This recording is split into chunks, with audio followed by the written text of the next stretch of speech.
आत्मशोधाच्या आंधळ्या वाटेवर चाचपडत जाणाऱ्या प्रत्येक वाटसरूला कुठे न कुठे भेटणारा सहयात्रिक सिद्धार्थ.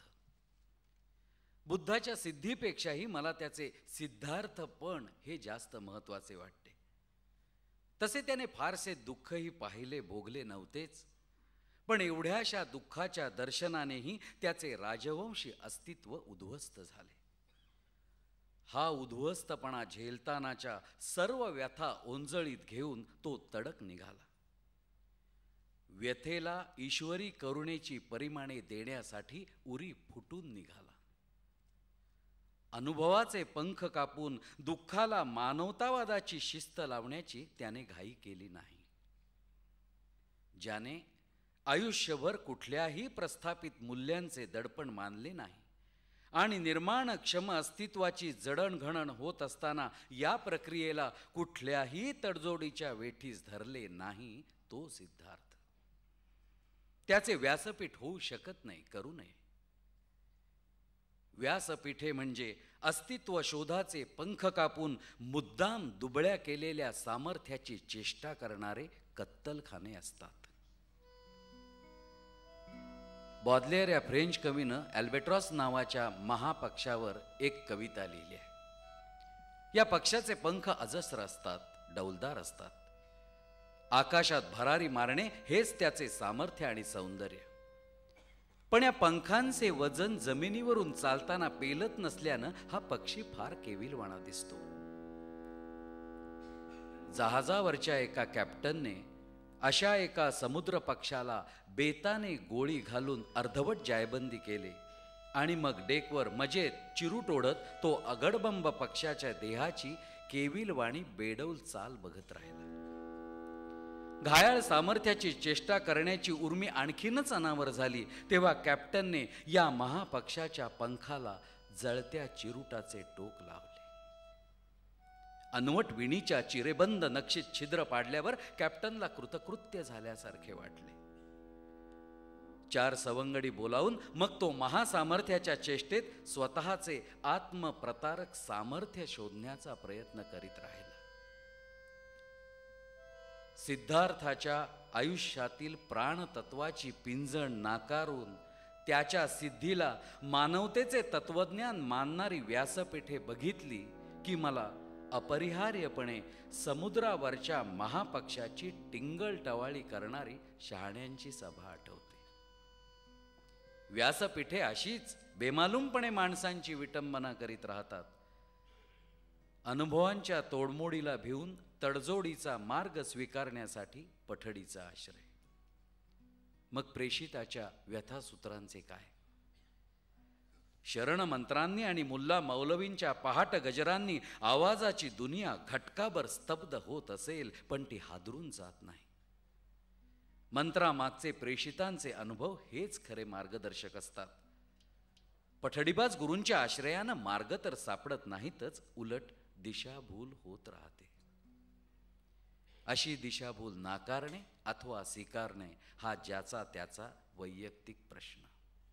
पण नाकारल्याशिवाय अस्तित्वाला हादरे बसत नाहीत आणि हादरे बसल्याशिवाय काही नवनिर्माण होऊच शकत नाही, ही दुःख वैभवाची संपन्नता. यासाठी पठडी सोडून सृजन प्रलयाला सामोरे जाणे हीच सिद्धार्थपणाची तपस्या.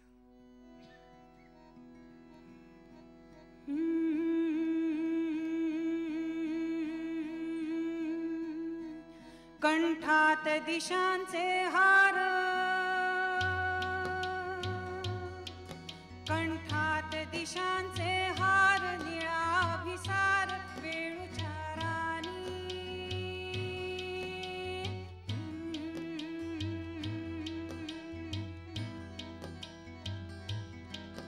कंठात दिशांचे हार, निळाभिसार वेळूच्या राणी. झाडीत दडे देऊळ गडे, येतसे जिथून मुलतानी.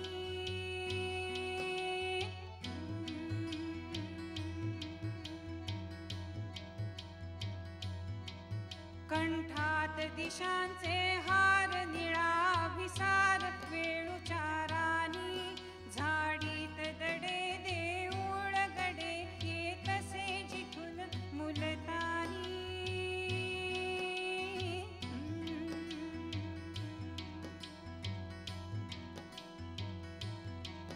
लागली दरीला ओढ लागली दरीला ओढ कुणाची गाढ पाखरे जाती लागली दरीला ओढ कुणाची गाढ पाखरे जाती आभाळ चिंब चोचीत बिंब आभाळ चिंब चोचीत बिंब पाऊस जसा तुझ भवती लागली दरीला ओढ कुणाची गाढ पाखरे जाती आभाळ चिंब चोचीत बिंब पाऊस जसा तुझ भवती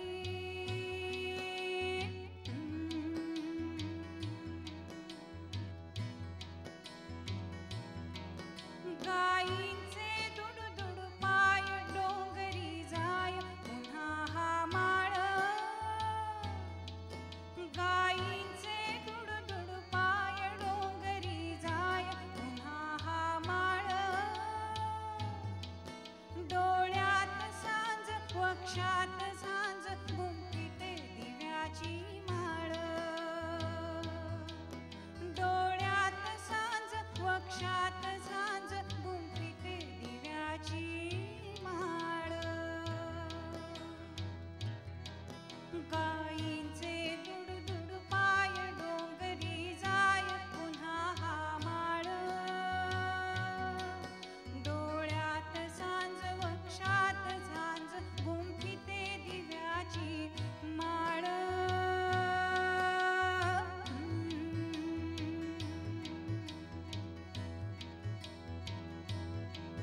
मातीस लागले वेड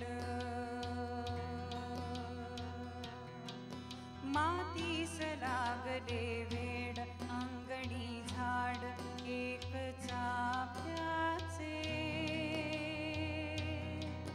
मातीस लागले वेड अंगणी झाड एक चाफ्याचे वाऱ्यात भरे पदरात शिरे वाऱ्यात भरे पदरात शिरे अंधार कृष्ण रंगाचे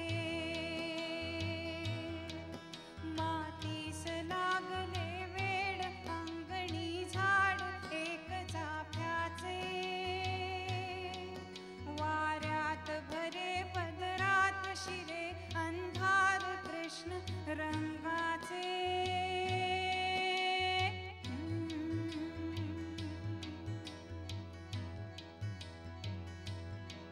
मेघात अडकले रंग कुणाचा संग मिळविती पेशी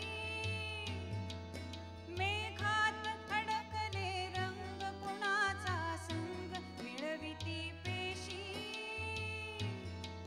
चढशील वाट रक्तात घाट पलीकडे चंद्र अविनाशी चढशील घाट रक्तात वाट पलीकडे चंद्र अविनाशी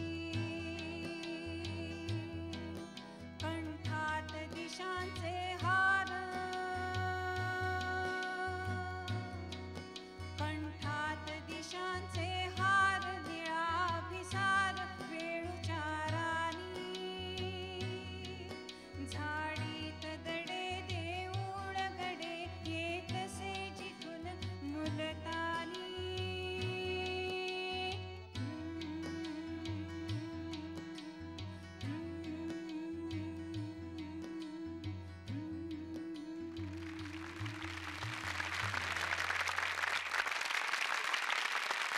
आडवा झोपलो असतो मीही गर्भाशयात तर आडवा झोपलो असतो मीही गर्भाशयात तर येऊ दिले असते का तुझ्या वाट्याला माऊलीचे भाग्य पण. थांबलोच म्हणून सांगतो, टाकून ठेव तोपर्यंत पथारी थडग्यावर माझ्या हक्काची जागा आहे ती. पाहुणा असलो तरी स्वाभिमान आहे मला. तेव्हा शिवून दिली असतीस भगव्या क्षितिजाची झोळी तर काय झाले असते.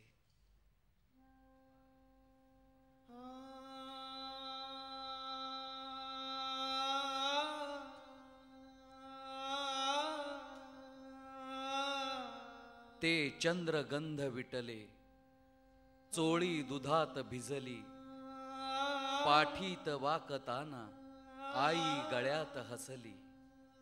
आभाळ सावल्यांचे झाले नदीत गोळा, आई घरी मुलांना वाटून दे उन्हाळा.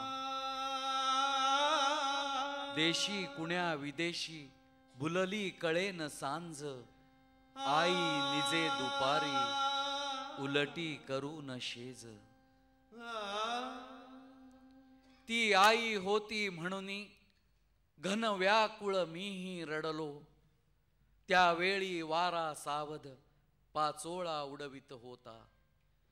अंगणात गमले मजला संपले बालपण माझे. खिडकीवर धुरकट तेव्हा कंदील एकटा होता. हे रक्त वाढता नाही मज आता गहीवर नाही. हे रक्त वाढता नाही मज आता गहीवर नाही. वस्त्रात द्रौपदीच्याही तो कृष्ण नागडा होता. चोरून आमेच्या रात्री देवळात आई गेली. चोरून आमेच्या रात्री देवळात आई गेली. अन बालपणावर माझ्या चंद्राची राख पसरली. गावात पोचलो जेव्हा मज उशीर झाला नव्हता. झाडाच्या खाली एक संन्यासी निजला होता. गंगे गंगे जान्हवी गे,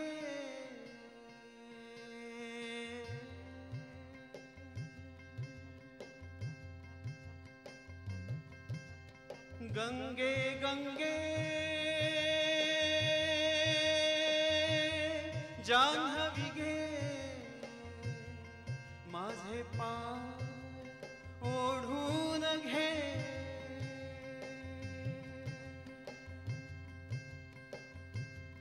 तुझ्या खोल डोहामधली,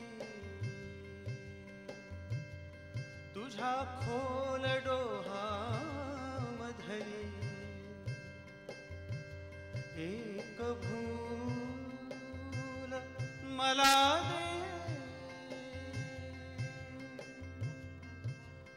गंगे गंगे जान्हवी गे.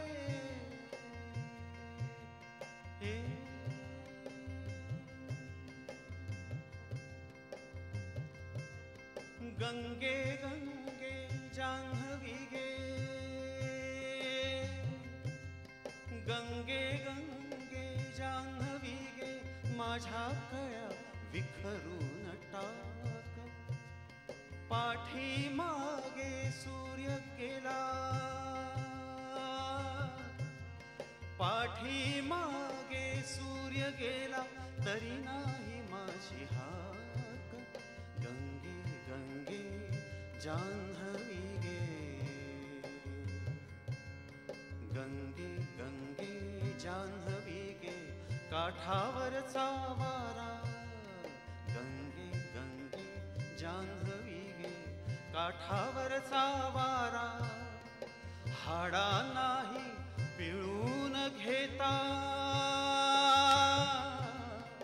हाडा नाही पिळून घेता. नको डोळी धारा,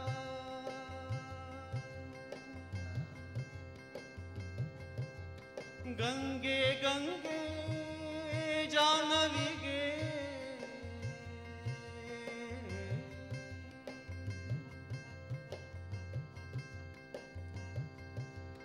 गंगे गंगे जान्हवी गे.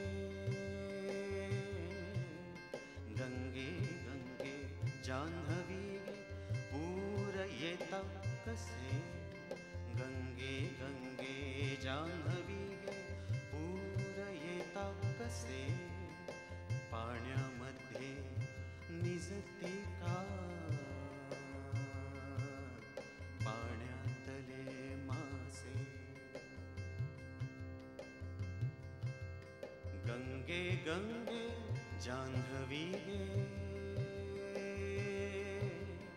गंगे गंगे जान्हवी गे पैलतिरी काय गंगे गंगे जान्हवी गे पैलतिरी काय उतू गेल्या दुधावरची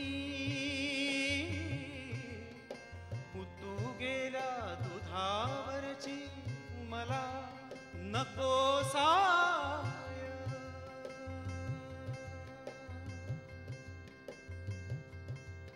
गंगे गंगे जान्हवी गे हे गंगे